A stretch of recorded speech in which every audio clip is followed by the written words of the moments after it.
What's happening, everybody? What is going on, Jack? Look at you being all here nice and early today. Nice to see you guys. We got another show tonight. It's Tuesday night. It's Thanksgiving week.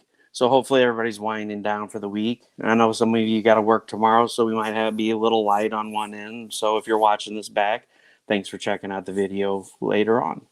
So we got a special show tonight. We got a project that's ending in like 65 hours, I believe. 66 hours. Yeah, 66 hours to go on it. So I got some guys here that want to talk about their project. We're going to hear about their story and how they came up with it.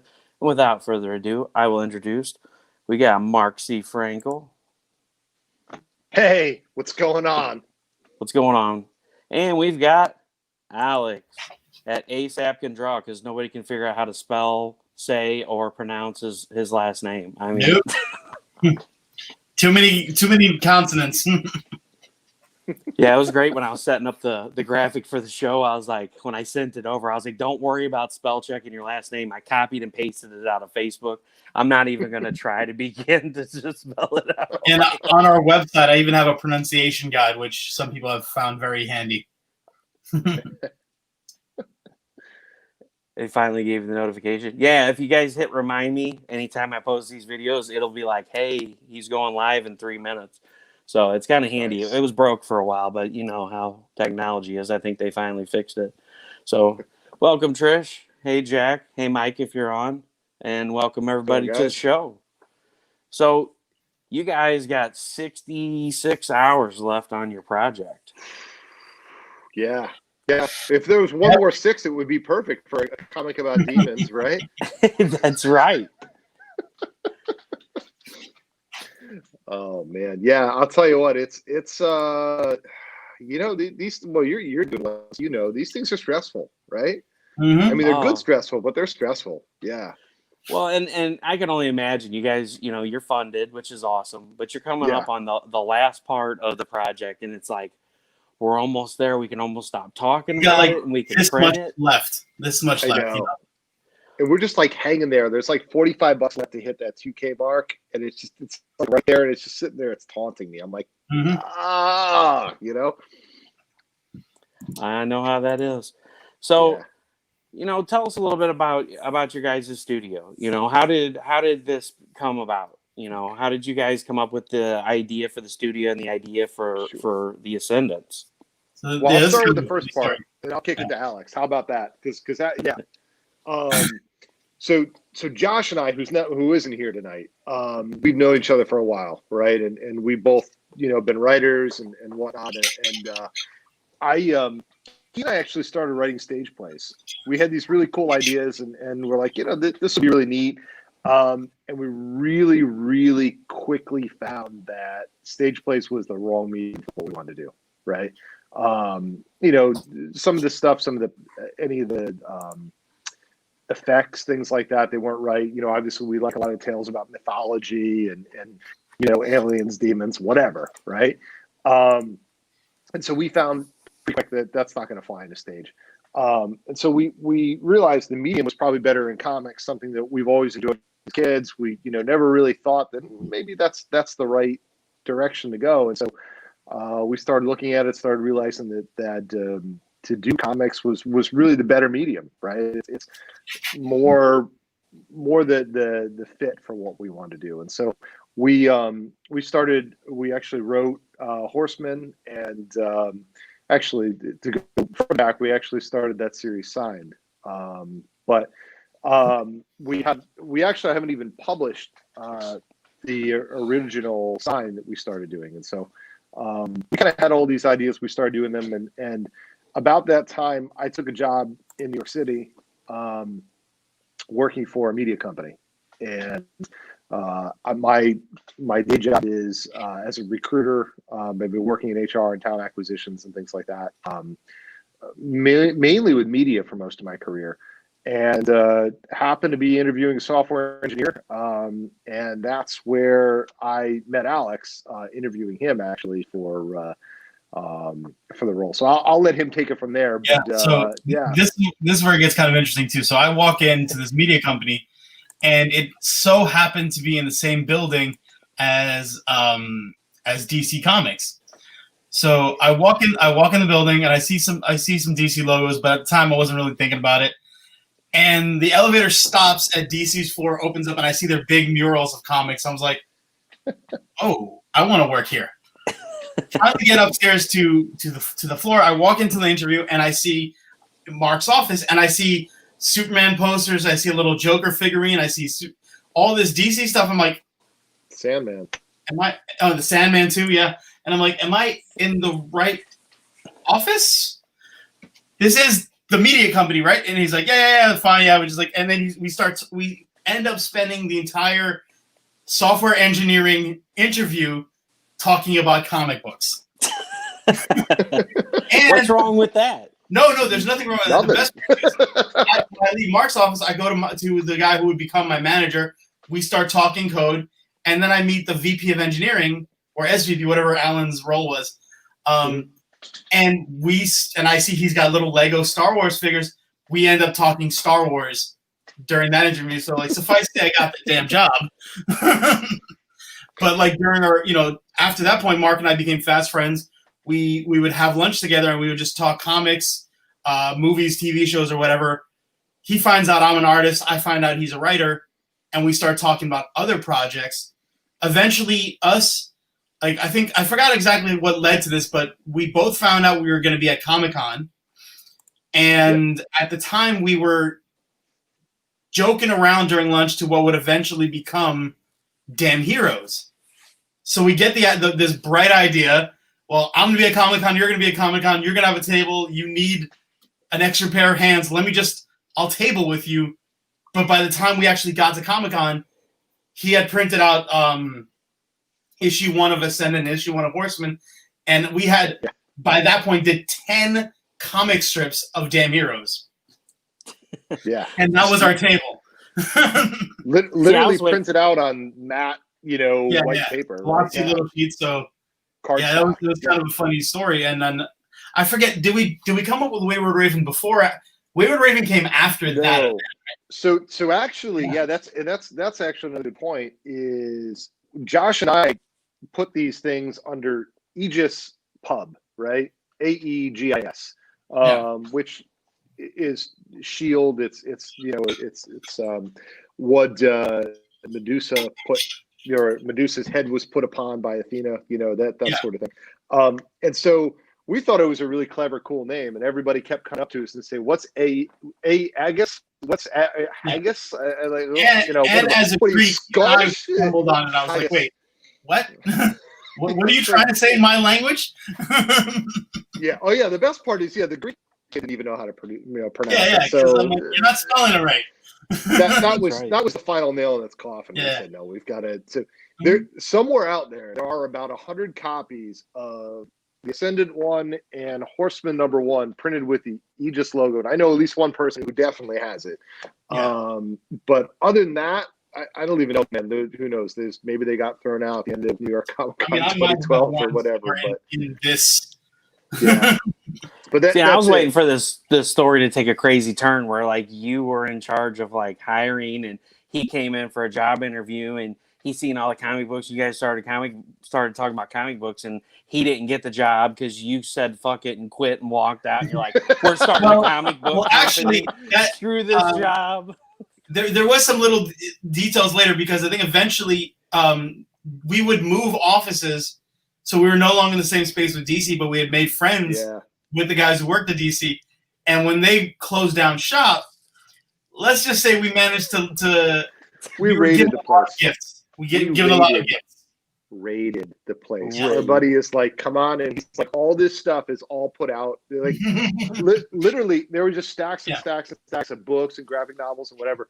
And all this stuff, like, they're like, this is gonna get thrown out if people don't take it. So you take whatever you want. We walked out with like boxes and stuff.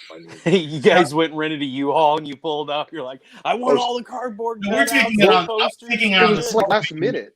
Yeah. Oh, it was. Taking on the subway. You just get over here quick. We're like, all right, Yeah, the dumpster's gonna be here soon. Get over here and get your shit before it's gone. Talk about Mark. Were you still working there when that happened, or is that because that was still while you were there, right? Oh yeah. But, well, we were. Yeah, I was still there with the company, but but we were over at the Time Life building at that point. Yeah. Right? No, because there was also some weird points where after, because Mark got, he left the company we were working together at, but every now and then we would have to kind of sneak around, because since he worked for HR, he was kind of like, I don't want to run into my old boss and stuff like that. We had mutual friends in the neighborhood. And I still remember like that one time I had to smuggle back your the Ant-Man stuff, because like I couldn't tell my wife that I'd gone to see it at the time, because I had to act surprised when we started together. Because we had a friend who worked at Marvel, and he would give us, get us into the movies. We get the screeners sometimes, because Yeah. you're right there in the city, Yeah, we're right there, like 2 blocks away from the movie theater. So, like I had to pretend like that to my wife, I'm like, oh, I haven't seen Thor 2. Oh, I'm surprised at this kind of event. Yeah. Oh, wow. But by the way, Jack, we don't just give out free beer to comment. We actually make our own beer. I make my own beer and give out home brewed, beer at cons. So. Oh, that's even better, man. There's nothing like homebrew. No, I know. It's wonderful. Oh, and the craft beer is the way to go, man. Not the mainstream stuff. I've really taken a liking to the Blue Moon. Yeah. Sure. We make a hef that, and look, I think we still have a long way to go on a lot of the stuff we make, but the hef we make is about as good as anything I've had, just getting from a brewery or whatever, going to a liquor store or anything like that. It's an easy one to make, but when you screw it up, you screw it up big time. So It's like we're gonna turn this into hand sanitizer. Oh yeah. The first time I made one, you when at the end of the process, I don't know if you ever homebrewed before, but you put the yeast in, right? And I had no idea what I was doing. It was like the first beer we ever made, and we didn't realize that you weren't supposed to put the yeast in when it was still super hot, right? So we popped the yeast in at probably 120 degrees, 130 degrees, when it's supposed to be like, you want it around 80, maybe, something like that, 70, at least. Yeah, or it's like warm or room temperature. Exactly. So you want it to ferment at a roughly room temperature, right? But we poured it in early, and not only that, no one told me that the particular strain of yeast and how it reacts to Hefeweizen, and whatnot. I literally came down the next day, and it had like exploded out over the. It was just, and it just kept going too. I had a puddle of Hefeweizen all over the. So it was like an episode of the Three Stooges when they tried to brew beer in the bathtub. Absolutely. But the best part was, like, it came out of the airlock, but it didn't. It kept locked. It's locked everything in, right? Yeah. So the best part was the beer was fine. Like, it ended up miraculously. It was fine. It was actually really good, and I don't know. It's harder to screw up than you think. You can, but so long as you follow a general process, it usually comes out at least drinkable. So that's cool. That's kind of cool. Make comics and you brew your own beer. Oh yeah. So how did you guys come up with the idea for the Ascendant series? So what was kind of the place where you guys are like, hey, let's make a book about demons and hell? And Sure. So I for starters, I right about that time I had taken a trip to Italy. Actually, we'd taken two, but I think it was the first one that I started writing it. We were lucky enough that my wife's uncle, he does a tour every year, and we were able to hop on the tour in the summertime and go for like 2 weeks. And so we got a chance to see a lot of these, see Rome, see Florence, see Venice. And at the same time, I'd had this idea that, you start thinking about the nature of life and death and the hereafter. I think we all kind of have those sort of questions, right? And so what I had this idea that what if something was born not here on Earth but in hell, right? We here on Earth, we assume, okay, there's a heaven, there's a hell, whatever, believe, don't believe, but that's a dogma, right? Because we're born here. But what if one were to be born in hell and everything else is mythology? Earth is mythology and heaven is a long way off, right?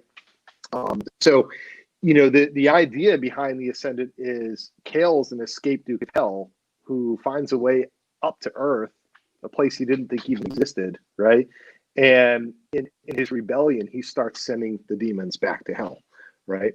And to tie in Italy, the whole series actually goes through Italy. It will, after the full 7 books are done, it will go from Rome down to Naples, out to Venice, up to Florence, and then back again to Rome to wrap the whole thing up. So that's kind of where it came from, the whole idea of, who am I, where are we going, that sort of thing, but just to reframe it with a little bit more of a diabolical scheme to it. So yeah. You will see a lot of the architecture from Italy in there too. Book 1 actually starts out, he's fighting a demon in the Trevi Fountain right in Rome. There's a famous movie scene out there of a young lady wading through the Trevi Fountain. This is kind of a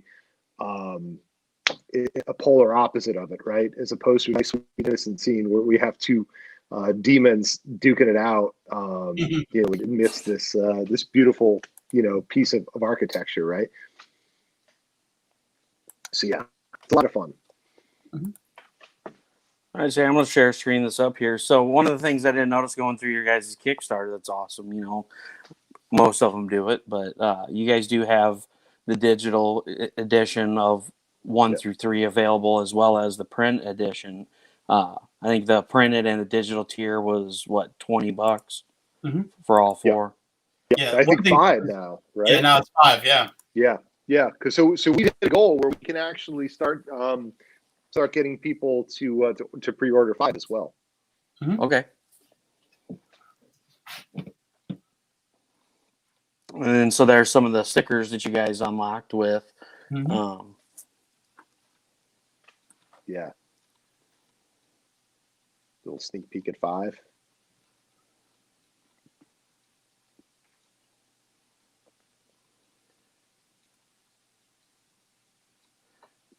I really dig this cover.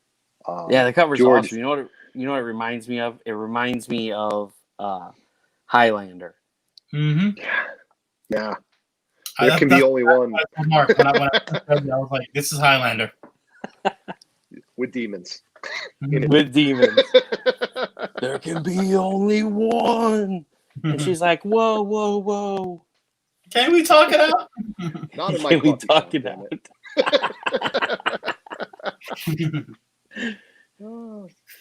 So sorry, I didn't mean to cut you off. Go ahead. No. I did that.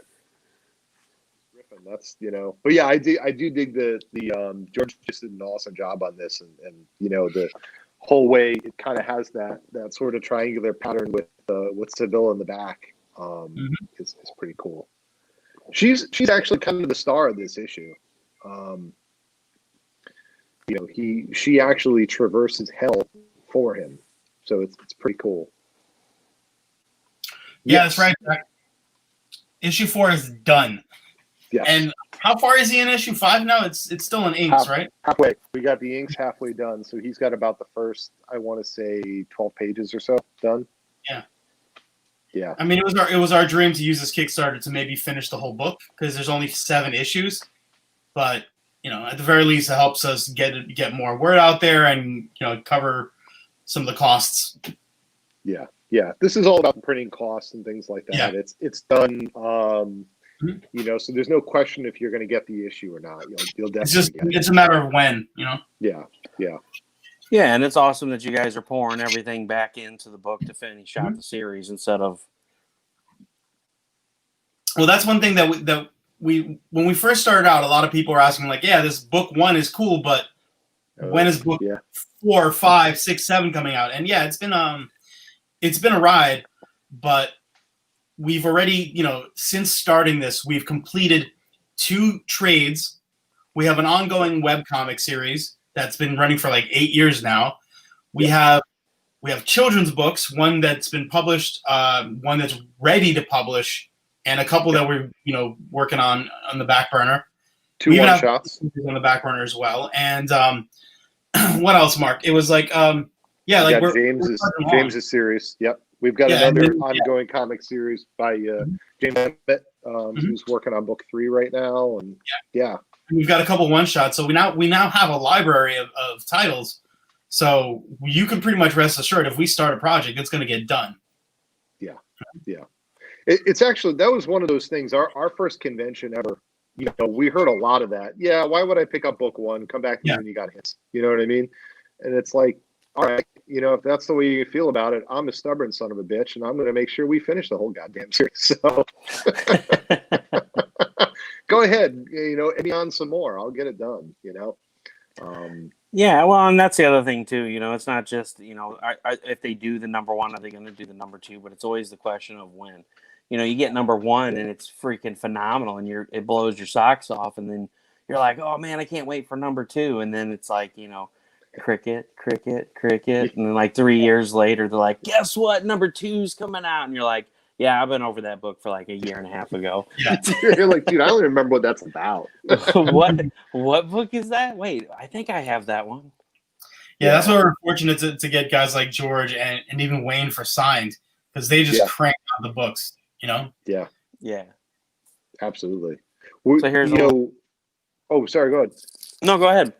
I was just gonna say, one of the things I know Alex and I love too is the opposite of that is we have people who come back at conventions or like, hey man, I saw you here last year, or I saw you 6 months ago over here. You got the next book ready yet? And like, nothing is better than that. Nothing is better when somebody is like, hey man, I really love this. I'm into it.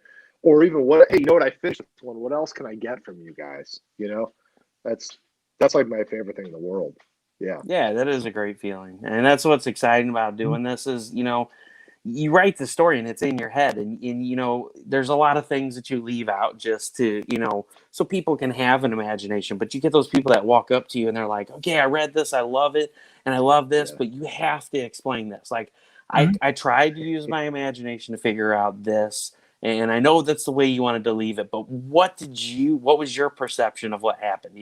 That's what's always cool is, explaining your view versus their view of the things that you leave that they're able to interpret among themselves, Yeah. Actually, along those lines, and I don't know if you've had a similar experience, but I'm a big fan of putting enough detail into your writing so that you get your point across, right? But then not necessarily go so detailed so the artist doesn't have any fun. Like I think that's one of the things certainly Alex and I have done well, I think, with Damn Heroes, and I know George is loving, is that he gets a real voice in the process and he gets to put his stamp on things. I know he's come back and said as much to me that he really enjoys working on this project, and I suspect a lot of it's because he has a lot of say in it.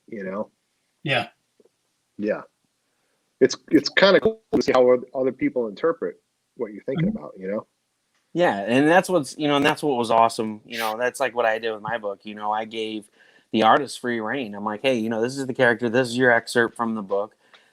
This is the base art. This is kind of the color scheme and the look of what the character has. But how do you envision it based on the writing? And it's really awesome, to see what other people can visualize just from reading, the things that you write. And it's just phenomenal what some of the stuff the artists come up with and the ideas and things that you never even really kind of thought of being possible. Yeah. Those are definitely like the strips that we do together where where we have more of that back and forth are definitely the more rewarding experience. Like there's been many times Mark will even plot out a joke, and a lot of times I'll come like, you know what, that kind of doesn't make sense to me because I don't get the reference maybe, and sometimes there's some back and forth. There's definitely been times where we've refined a lot of the dialogue even just from talking it out, which is that's something I find very valuable in that artist-writer relationship. Yeah, absolutely. I stop eating him too much. That's.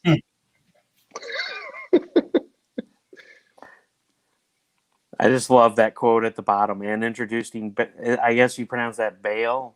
Yes. Yeah. So introducing Bale, big, ugly demon daddy. Yeah.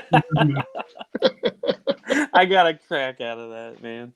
I think that's all Josh on that one, too. That was his comment. Yeah, maybe. I don't know. I think so. I know we're going back and forth on a lot of these little headlines. Yeah. Yeah. We spent a fair amount of time kind of trying to make sure we're all had a hand in how this looked and felt and what's out where, and and going back, guys, I don't mean to cut you off. So going back, guys, these covers that I'm going through now, these are the previous issues that are also available, starting with number 1. So if you're looking at these covers, these aren't variants. These are issues 1 through 3. Yeah. In fact, we even have kind of like a little, one of our updates is a question of like which covers you would prefer for variants for issue 4 and 5. So definitely feel free to chime in on that. Yeah. So far, Skull Mug seems to have it, but Hey, you always want to drink out of the skull of your enemy. Yeah, absolutely. Reminds me, I got the drinking horn upstairs that Josh gave me. I love this. I think it's coming a little weird for me, but is that that's a page from book 5? The kind of the battle scene there. Yeah. Yeah, I don't know why I just went all fuzzy like that. I think it's somebody. Maybe it's the streaming connection. Yeah, must be. Oh. We'll blame it. The one can't get around the intertubes. Well, everybody likes to talk smack about my 10-year-old Chromebook. So, Hey, I'm not knocking Chromebooks. I was kind of I was debating on getting one of them a while back. Oh, I'm just teasing. It's just it's time to update this bad boy. It's just the things that you have to do away with when you're working away at your baby. Yeah.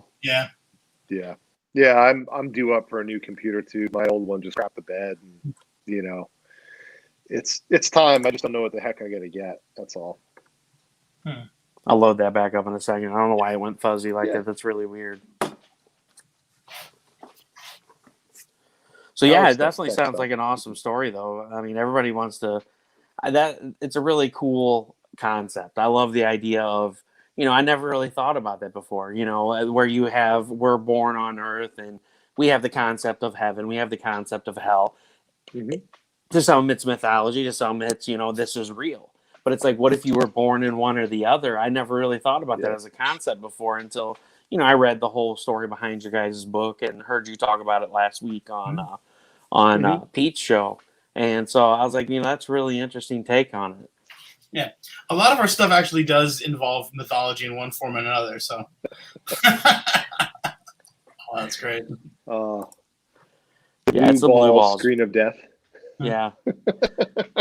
Hold on, we'll give it the old 5 exploding blue balls. They're just for you, Jack. 5 exploding blue balls. Oh wow. Those freshly harvested from Dr. Manhattan. Oh man! So we were talking Papa about Smurf. this. We were talking about blowing shit up on Christina and Wendy's show like a couple months ago, and I was telling the story about how we did this pyrotechnics show, and one of the boxes blew apart, and the tubes fell over, and they shot firework mortars across the field, and the cows were running for their life. So the next day, Danny D posts this picture on my timeline of like legitimately somebody got a picture of like a barbed wire fence with testicles hanging from it. Like a cow had jumped over it and it looks like the testicles got sheared off. And so we were cracking up. Well, then Christina Haggerty gets a hold of it, puts a blue glow and an explosion around it and reposts it back on the page. And she's like, here's the exploding blue balls. So, it became a running joke. And then several months later, Heather of Comics and More Chaos, one of the groups that everybody promotes, and she's like, yeah, I was thinking about talking about a few people about doing book reviews. And I was like, I'll do that. I was like, you know what? We'll call it Blue Balls Reviews. I'll get on there. I was like, I got that wig. I'll be Harry Sachs. And I'll get on and talk about books. And we'll do the rating scale on a scale of 1 to 5 exploding blue balls. So, me, when I come up with an idea, I just run with it. I'm like, whatever, this is fucking hilarious. Yeah. Like, some people are probably going to be like, this is the dumbest thing I've ever heard. And I'm like, no, this is great. And the first show was a great turnout, too. There was a ton of people there, and everybody really enjoyed it. Oh, my God. I wish I could get a beard wig. That's the thing that sucks about my job. I'm not allowed to have a beard at work. So, as you can tell, I've been on vacation for since Friday. Nice. So, I'm like, yeah. This is full quarantine right here. Everyone asks me if this is quarantine. This is my everyday beard. That's your everyday wear? I can go to work like this. Yeah, I used to keep it all nice and trim, and I'm just like, Screw it. I'll. Well, now it's gonna be weird, like two bald guys with beards. At cons. Yeah. I'm going to grow mine down to my knees, though. Has So. full head of hair and he's clean shaven. So what are some of the other projects that you guys worked on? Wow, what was the other one that you had mentioned? Shield? Oh, so Aegis, that's the meaning of Aegis, and that was kind of where that Oh, okay. that came from. But yeah, well, Alex and I guess, what's that? Horsemen are damn heroes. We could talk about that. Yeah, absolutely. We talked about it a couple, but yeah, Horsemen. We just actually finished that. It's a sci-fi action adventure loosely based in the Four Horsemen of the Apocalypse, but they're the good guys, and they're fighting fate and destiny to preserve free will throughout the multiverse. Oh man, what is this? The hat goes over the wig. No, man, dude, this wig is massive. Like, I wish I had a picture of it. It's like this big. It's like this huge fro. And I one of the artists that did a piece for the book, even at Revis Fournier, she's got, this big poofy hair, and I was like, hey, I got this wig. It's like a fro. I was like, we can be twinsies, and I'll wear it on the show. And she thought it was hilarious. So I was like, I'm gonna wear it. So like, we're on the show. I get show prepped, and I put the wig on, and I'm like, oh my god, like 10 minutes into show prep, and we're like 3 minutes from going live. I'm like, holy fuck, I'm dying under here. I'm sweating to death. So and it was so heavy, and there's like a foam piece to keep it flat. And so I was like, it was hurting my head. So I was like, fuck it. I put a hat on, and I turned it backwards, and I put it on over it, and it solved the heat issue, and it solved it hurting my head. So when I pulled it off on Blue Balls reviews, they're like, holy shit, the hat's still on his head. Oh my god. That reminds me of like when I was in New Orleans and I was cosplaying as Beetlejuice. My wife and I did Beetlejuice and Lydia, and I had the wig, but it had like a skull cap too, and I had put liquid latex and fake blood underneath because I knew I would have to take the wig off at some point. So I'm outside of like this club, and this dude's smoking a cigarette. And I just go in there, I pull my wig off with and there's like blood and like brain stuff, and I'm like, oh, it's hot in there. And the guy's like, what the fuck? Oh my god, dude, what happened to your head? Always plan ahead when you cosplay, guys. My god.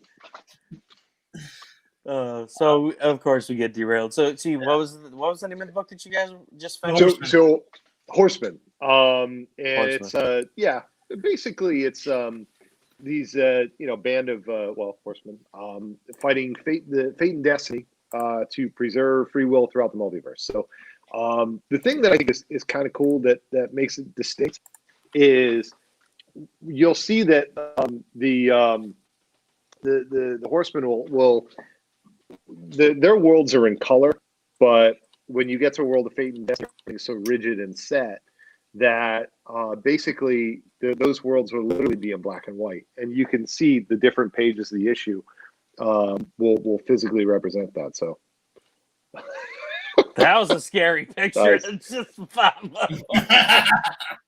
Nice. Look, it's an exploding ball. Hey, it's not blue though. No, it's not blue. But how funny is that? I think I ended up on a watch list because of that. Oh jeez. Hey, watch this Yeah, guy. this is the so that's from book 5. I fucking love that image. I mean, it's and when Hugo gets his hands on that, it's gonna really pop. Yeah, it looks awesome. There's a lot going on in there too, and you got what's really nice about it, and I know you guys watching this won't be able to see it, so if you go check out the Kickstarter, please do. I will pop the link in there again, but go and look at the detail just in these soldiers. I don't know if you guys can see the mouse on here. Yeah, you can. So like right here in the background, right here, just the detail on the soldiers is amazing. Like, it's not like most books where you see them, they kind of draw like a blobbish figure, and you're like, oh, that's a body because there's the head and there's the arms. Like, they actually have stick figure. Yeah, stick figure. Hey, don't be down in my art, man. Your art and my art. That's as good as it gets for me too. Oh shit. So yeah, that is definitely phenomenal. So that I guess that's going to be your main cover for issue 5. So no, that's an interior page actually. I Oh, that's an think, interior. yeah. So we have a couple variant covers, and I've actually been holding the cover for issue 5 back. But yeah. Nice. Oh man. Yeah. And there's the link, guys. I popped it in there. So everyone on Facebook, Nice. Twitch, and YouTube, definitely go check that out. Beautiful art on there. Nice. Breaking Yeah. it tonight. And there I am with an actual kempt beard.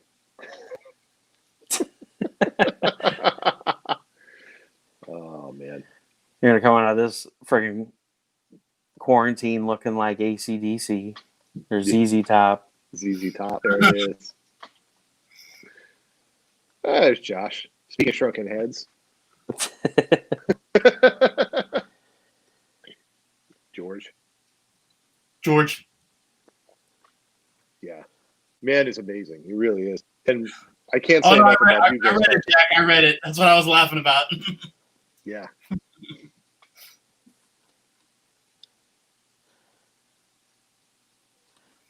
Yeah. What was that? The header that you were laughing about? Yeah. Yeah. The shrunken head syndrome.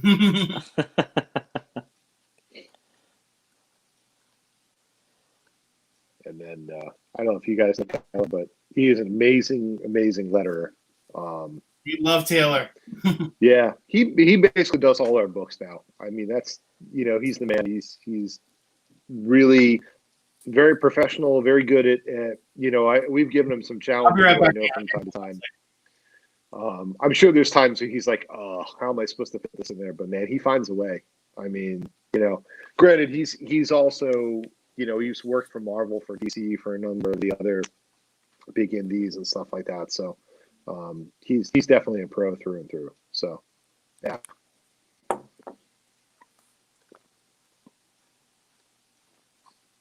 Yeah. Why Kickstarter? Because we need money. So yeah. Well, man, and it's insane. Never having done a Kickstarter before, and you get this the stigma where people are like, oh well, Marvel and DC, they only charge $3.99 a book, and I just don't get why these guys charge $15, $20, $30 for a copy of a book, and it's like it's insanely expensive because for printing my book, I had a really hard choice. It was do hardcover and soft cover, and offer the hardcover at like 60 and the soft cover at like 35. Or if I did just hardcover, I could do it for 40, because what the minimum print run for the hardcover is, I can bring it down to like $34, $35, and you got to factor in, the Kickstarter and the Stripe fees and the taxes you have to pay on it and all that. And so I was like, why would I want to offer the hardcover at 60 and a soft cover at like 30 or 35 in a print run? Because granted, most of the novels that you buy that are $40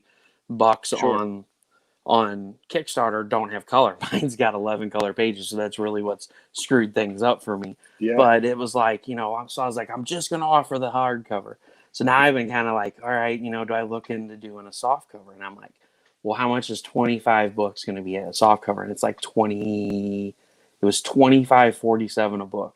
Now, if I nix the art out of it, which is totally going to change the book, it brings it down to like $21. And I was like, I just can't see putting, a soft cover on there for $25 with no art in it, and people are going to be like, oh, I'm going to buy that instead of the, the hardcover. So it's super hard. If you want to keep your costs down and be able to kind of print at a low cost on demand for yourself, take a look at Spark Ingram, because what you can do is you can put it in there. You'll be able to just we do all soft when we roll up into graphic novels. We do soft cover, and I'll admit they're not quite the same quality as the things we were getting from Print Ninja at one point, which I love, but it takes forever to get into the country. You've got to order at least 1,000. I may not need 1,000, et cetera, right? Yeah. So it's a shame, but so we started doing that, and the quality is very, very high, but you can probably get books for 10 or 15 bucks a pop that way. And they'll also put it on Amazon and a bunch of other places for you. Yeah, I went through Ingram Spark because they offer the e edition where you can go to like Apple and you can go with like the Kindle and Amazon and all that. It sends it to it.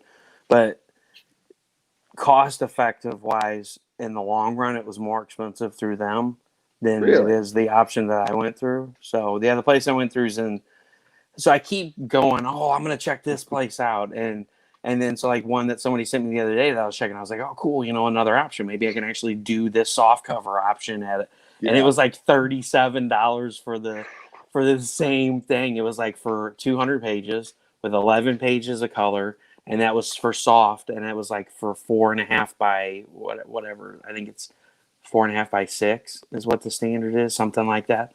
And I'm like, for the love of God. And then it was like, we don't support over 200 pages. I was like, well, that's totally out anyway. One is so weird. They called it square edges. They didn't call it pages. They called it square edges. And they're like, each page counts as 2 square edges. Maybe it's like 2 pages back to back. I don't know. It's like the weirdest freaking thing I've ever read. When I was like, I'll have to call these guys and figure out what the hell a square edge is. I'm like, it's a page front and back. So like, I don't know. Weird stuff. Man. But yeah, and so it was definitely awesome to see, your guys's, you offer issue 1 through 4 and the digital, it's $20, so you're paying, $5 a pop for the books. And, that's a hell of a deal for this. So anybody that hasn't checked this out that's watching, definitely go check these books out. The story looks great and it's affordable. $20 gets you all 4 issues digital and all 4 issues in print. Yeah, absolutely. In fact, I think Alex, we bumped it to 5, didn't we? Did we do 5 for 20 or? I can't remember. Yeah, it may have been on another tier. The tier that I looked at earlier that was 20. I think it still only had issue 1 through 4. It may have been 5. Yeah, I don't know. We added later. That's why. So once we got to the point where we were funded, when we added the 5th book, we did like a +1. So yeah. Oh, okay. Yeah. So definitely totally affordable. So there you go. Get all 5 of them. 5 issues. Yeah, absolutely. Then you'll just have to help me for 6 and 7. Buy our book. Yeah. Oh man. Yeah, that makes a huge difference too. Yeah, absolutely.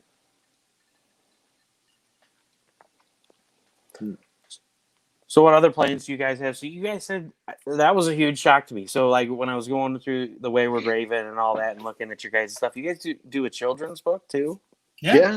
Yeah, absolutely. In fact, like Alex alluded to, we have another one that's in the can. It's just a question of putting it out there and deciding how we want to do that and whatnot. But yeah, we've got a kid's book, Percy. He's a Surish, which was this character on the ancient Ishtar gates, in Babylon. There he is right there. A little bit of a chimera sort of character, but he's never met another of his kind before, and so he goes looking for somebody else like him. Show that back up there again, Alex. I'm gonna give you the full screen. Oh, give everybody a chance to. There you go. Yeah, give me a second there, man. Yeah, that's really cool. Flip a couple of the pages open too. Yeah, the whole thing was done in watercolor. I mean, Elke did an amazing job on this. She was just a hell of an artist, and yeah. Can't see where the camera edges are. You're good, right there. Yeah, that art looks really good in there. That's awesome. So, what age group is that book for? It's a picture book, so I'd say you probably read it to them for the first up to 5-6 years, and then they could probably start reading it themselves for but yeah. So that's good for young ages. Yeah, exactly. And that's something we didn't put in this campaign. We didn't include, but would be something you can get on the website. Yeah. Or I think actually it's also on Amazon. Now that I think about it. On Amazon, it's on our website. I'm not sure if it's on what bookstores it's in. Yeah. Petition your local bookstore. Petition your local bookstore. Get this out there. That's the one nut we haven't cracked, like getting it in like local comic shops and bookstores and stuff like that. Yeah. So, yeah. That's a Herculean task, really, for comics at least. You know, you got to go through Diamond, and that's a whole nother. You know, I'm sure you've heard enough. Yeah. Ugh, yeah. Yes. We explored it at one point. It's a, you know, it's a really good chance to take a serious loss on your comics. Yes, it is. Yeah. Yeah. Well, and the thing is, you know, most people, you know, more and more comic book shops now. So that's the nice thing about COVID. I hate to talk about COVID doing good things, but, you know, we have to look at the positive of everything. COVID has done a really good job of casting the light on the indie community. And you've got comic book shops that are putting in indie spotlight racks, and they're like, hey, you know, I heard about your book, or hey, one of your customers came in and said I should check out their book. I told them no.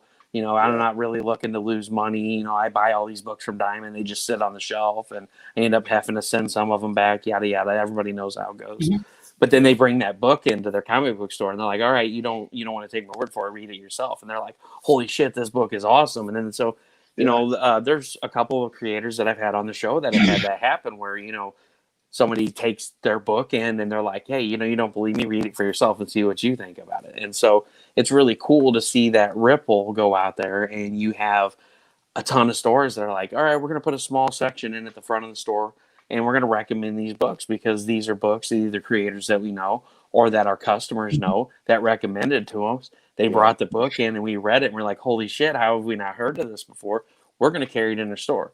And that's awesome. You know, that's really cool for not only the customers to love, you know, comic book writers and distributors that do these indie Kickstarters and stuff enough to say, hey, this guy's got a badass book.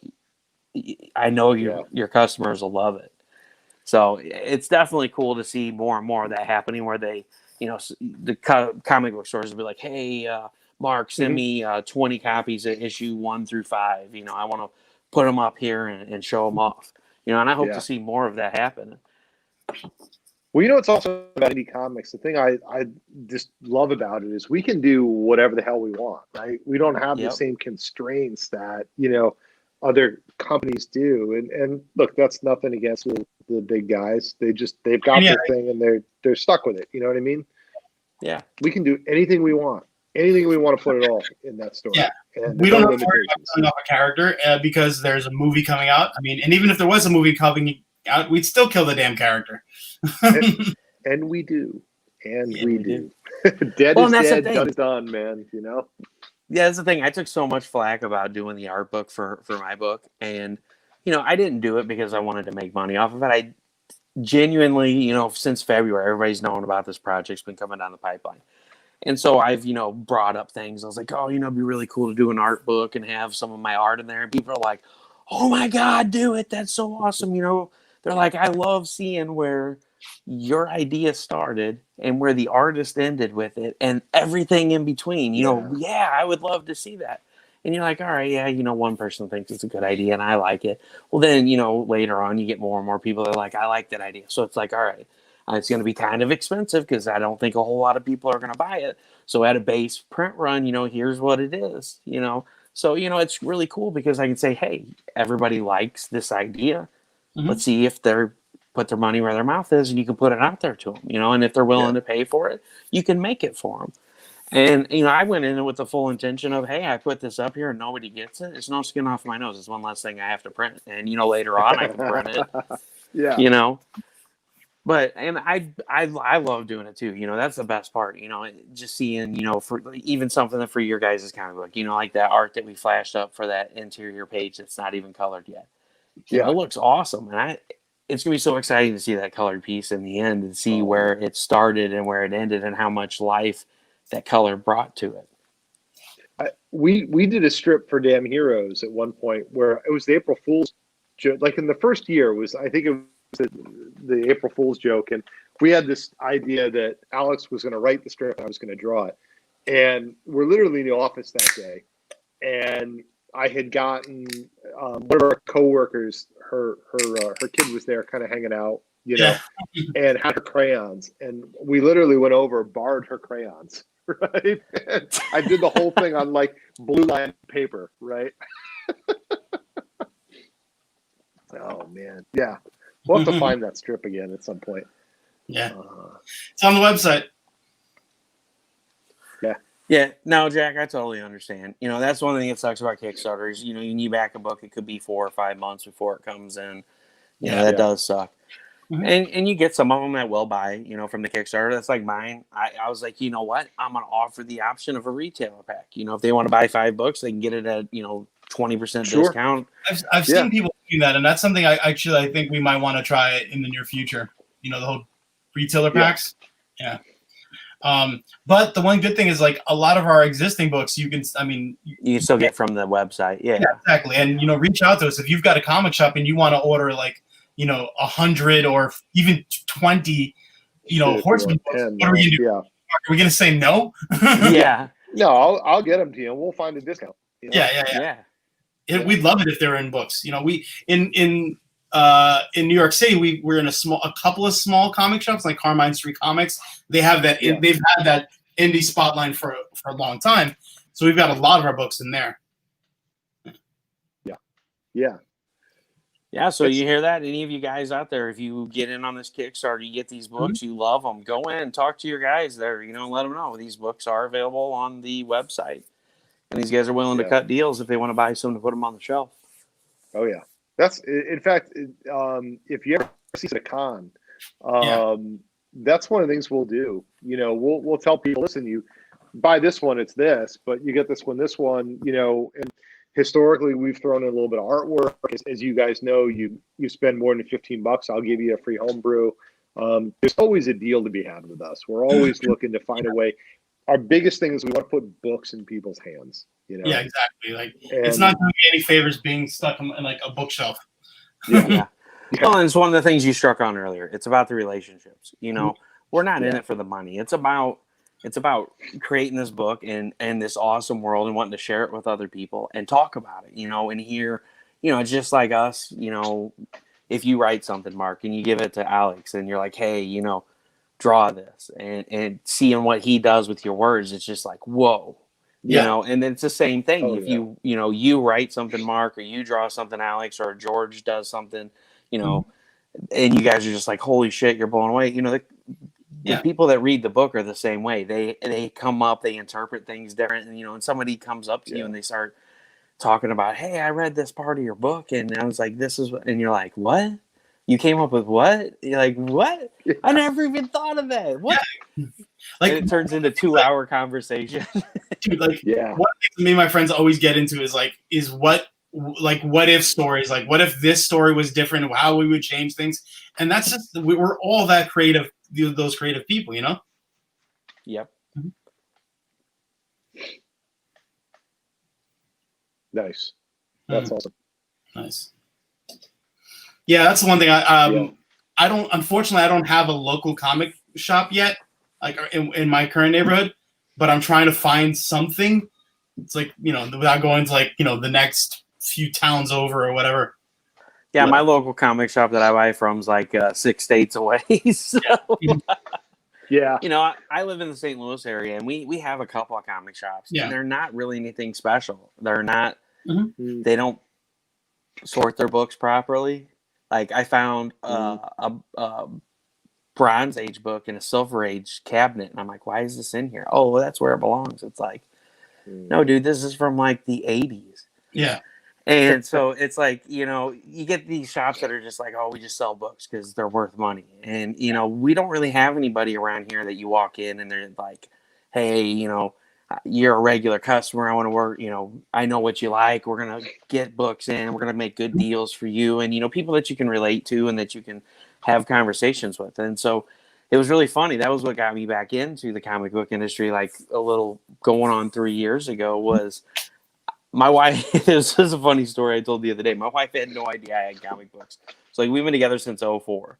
So in 2017, like I'm scrolling through Facebook and I come across this comic book live show where they're like selling comic books, and they got this really badass Punisher book. And I was like, man, that was one of the books back in the day that I wanted to get and I never got. So I was like, I bid on it and I got it. And I was like, oh, that's cool. So I ran downstairs and I started pulling out all these boxes. And my wife's like, what are you doing? And I was like, I'm getting my comic books out. And she's like, what comic books? I was like, Wow. these comic books. Look at all these books. And she's like, oh my God, you're a bigger nerd than I ever thought. Yeah, I didn't even try. I didn't even try hiding. My wife knew like day one. Well, she and see, saw that was the dark side of you. She Yeah. didn't run for the hills, to her credit. Well, no, I told her stayed, like, right? I'm like, the only reason I hated her is because she's a Trekkie.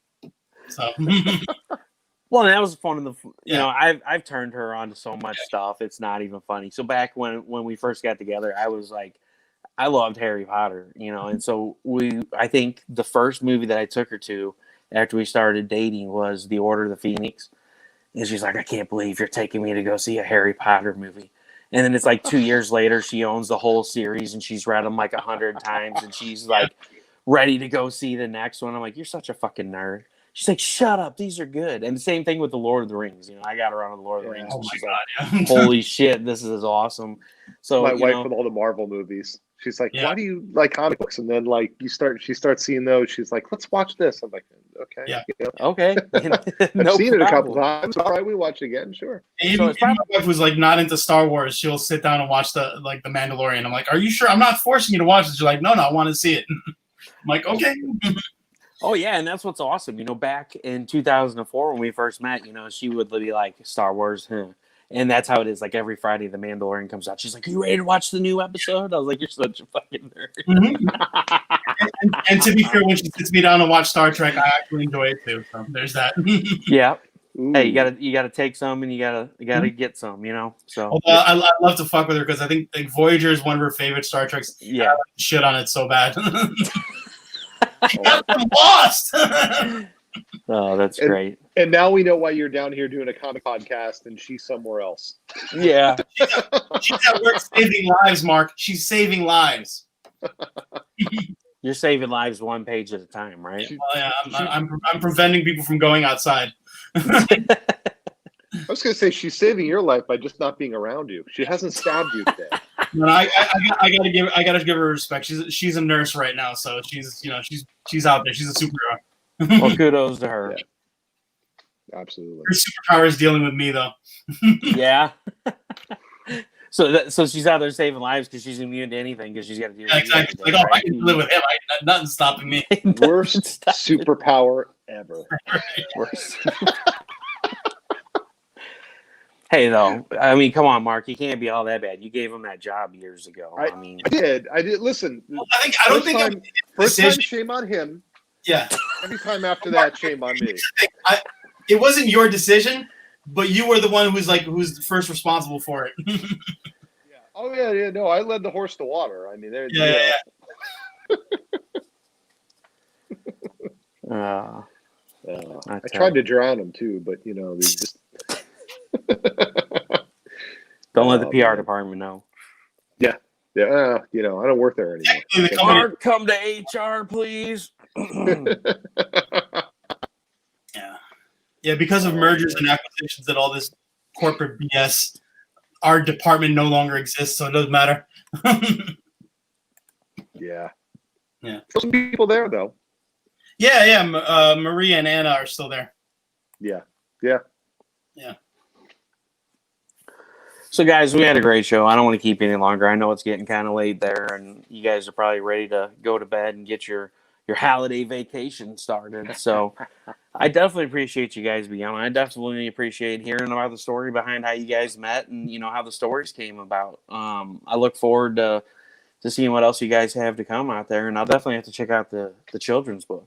And for anybody that is watching or has comes back later and watches the show, the links are in the description of this video. So there's the Wayward Raven website, there's the Facebook page, and there's the link to this Kickstarter that ends in 64 hours. Oh, 64 hours. 64 hours. So I popped the link back in the comments there for you guys. So definitely go check it out. Definitely show it some love. And if you can't show it some love, we understand. At least share it out. Mm-hmm. And if you can get us to the next mark, you'll get some art by me. Some of the stuff you want to see here. All right, so which one? So we can pick from the wall behind. No, I'm just kidding. Well, Just literally right off the wall. Just any Just piece right you off want. the wall, Yeah. like this one right here. You know, if you want Right this one. I'll even seal it with a kiss. There's a signed Kirby back there somewhere, right? No, I may come on and bore all you guys. So I've had a few people say that I should go online and do a live reading. Yesterday, I put out the first 2 chapters and the prologue of the book. So I may set up a StreamYard live show and go online and maybe do a 3-hour live reading. Or I might break it up into 3 nights. You know, it'll be the Russ Explodes Snoozios before bed reading or something. Who knows? So, yeah. What's that, Alex? Do like a bedtime story, yeah. Yeah. Well, and that's the funny thing. You know, everybody. I was talking about doing the digital copy for the people that are international, and Andre, one of my friends from, I think he lives in Canada. He was like, "Are you gonna? Is there an audiobook version?" I told him, I said, "No, that's only available on OnlyFans. At the $30 level, I'll call you every night and read an excerpt to you until you fall asleep with no pants on, because you know it is a $500 fine. This is a no pants zone." Nice. Wait, your friend Andre, is he the guy that does Berserk, or no? Is he doing a Kickstarter too? No. Oh, never mind. I'm thinking somebody else. No, that's Andre Osh. He hops in on Rodney Fike and Sean Forney's videos, and he's done a few Thursday night Throwdown, Friday night Raw. They do this live show where they do like a 30-minute face-off, and every once in a while they have a guest on, and Andre's been on there a few times. Nice. But yeah, I always give him shit about living in Canada. You know, I tell him I'm gonna buy his art with Canadian bacon. Nice. Yes. Nice. Just tell him your story. That's it. It looks like somebody wants a zoom up of the wall. All right, sure. Yeah, we can do that. Nice. Let's do a zoom Sure. up. Hold on. Let me give you the full screen here. And boop. You step out of the picture. Is that good? Nice.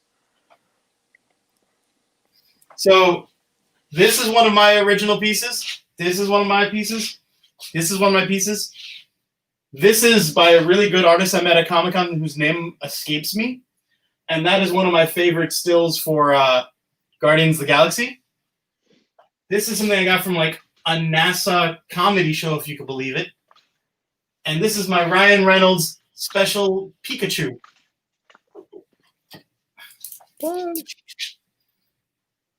Yeah.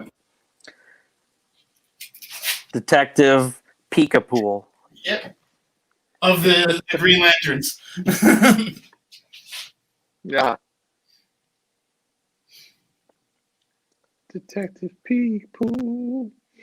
Peekapool. Damn. Hey, Yeah. Wendy, look at you showing up at the very end there. What's that? Oh, I was saying hi to Wendy. I said, "Look at hi, Wendy, showing up at the Hey, end." Wendy. So yeah, definitely. If you guys want to give any last shout outs where people can find you, and Sure. So always waywardraven.com, right? But you can find us at Wayward Raven on Twitter. You can find us at Wayward Raven Media on Instagram, Wayward Raven Media on Facebook. You can get me at Panther Pit on both Twitter and Instagram. And actually, I also just remembered that my Facebook is also Panther Pit. So yeah. And I'm ASAP Can Draw on most social media platforms. So you can and look up ASAP Can Draw. Don't even try to spell his last name. You'll end up adding in too many consonants or vowels, and or you'll mess up the TZ and all that stuff. So yeah, all that stuff. Just stick with this. Stick with this. The F is silent, right? The F is silent. Yes. The F is silent. Yeah. Yes. Well, thanks so much for being on tonight, guys. It was a great show. Had a fun time. So definitely excited, man. Coming up in at the end. So Wendy, thanks for coming in. Sorry you joined in late. Definitely check out the links. Just hit rewind. Just hit rewind. Yeah, just go back and watch it all.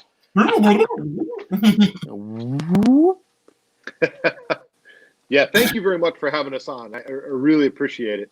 Yeah, you're very welcome, guys. Best way to get me is ASAP Can Draw on. It's also my page, and then you can just find me from that. Yeah. Yeah, I'm facebook.com/Panther Pit. Panther Pit. P-I-T. So I will add that Two stuff T's. in. 2 T's. 2 T's. Because I went to the University of Pittsburgh.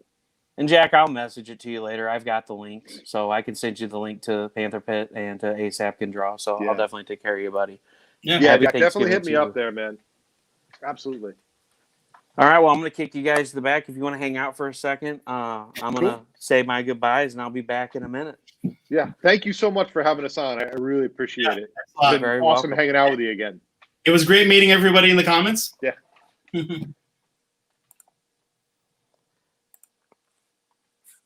Thanks a lot for being here tonight, guys. We had a great show, a fun time. Met these guys last week on the pit with Pete Vasquez, and we had a good time. So I'm like, I got to have you guys on the show since your Kickstarter's ending next week. We got to give it some last-minute love. Everyone, have a safe week. If you're traveling, safe travels. Be safe.